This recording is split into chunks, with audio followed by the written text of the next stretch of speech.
भैया एतना फरक बाऊ मरिया में कमरिया तो दुखइबे नु करी ए हो एतना फरक बाऊ मरिया में कमरिया तो दुखइबे नु करी हम बानी सतारा बलमुआ के साल के हम बानी सतारा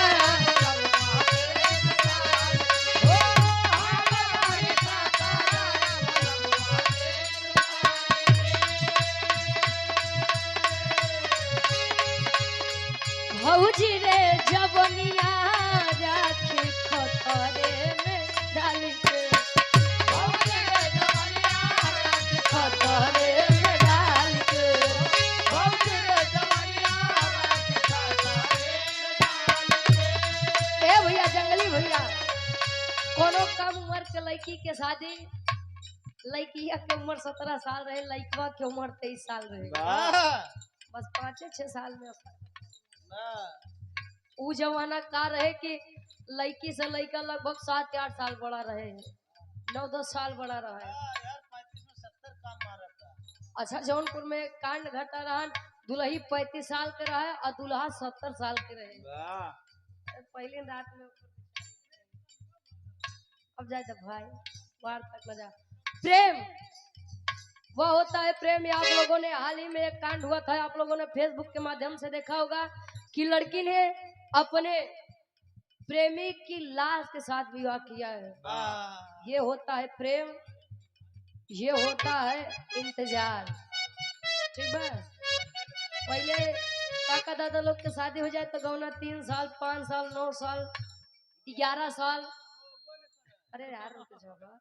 फिर भी उनके अंदर सहाय के क्षमता रहे। आज तो देखा था बड़को मोबाइल आ गया बियाह से भवन आए तो दुल्ही कही हमका बड़को फोन दे दिया तो जाया जहाँ जाए के हो अरे बस करवाए वो दुल्हिया कहे हमार सैया हमार राजा हमके बड़ा मानत थी बस तनिके दिक्कत बा दुल्हिया कहे केतनो हो खिनी मन सतइबे नु करी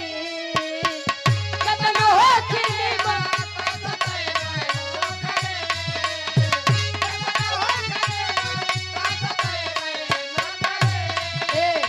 केतनो हो खिनी मन सतइबे नु करी एतना फरक बाऊ मरिया में जंगली भैया एतना फरक बाऊ मरिया में कमरिया तो दुखइबे नु करी ए हो एतना फरक बाऊ मरिया में कमरिया तो दुखइबे नु करी ए हो एतना फरक बाऊ मरिया में कमरिया तो दुखइबे नु करी। चलते चलते एक लाइन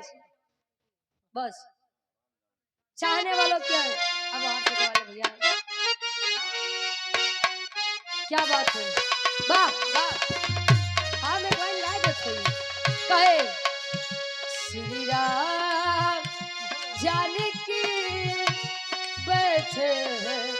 मेरे सीने में श्री राम जानकी बैठे हैं मेरे सीने में श्री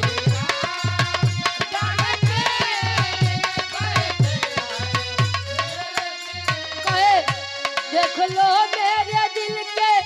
नगीने में देख लो मेरे दिल के नगीने में श्री राम जानकी बैठे हैं मेरे सीने में श्री राम जानकी बैठे हैं मेरे सीने में श्री राम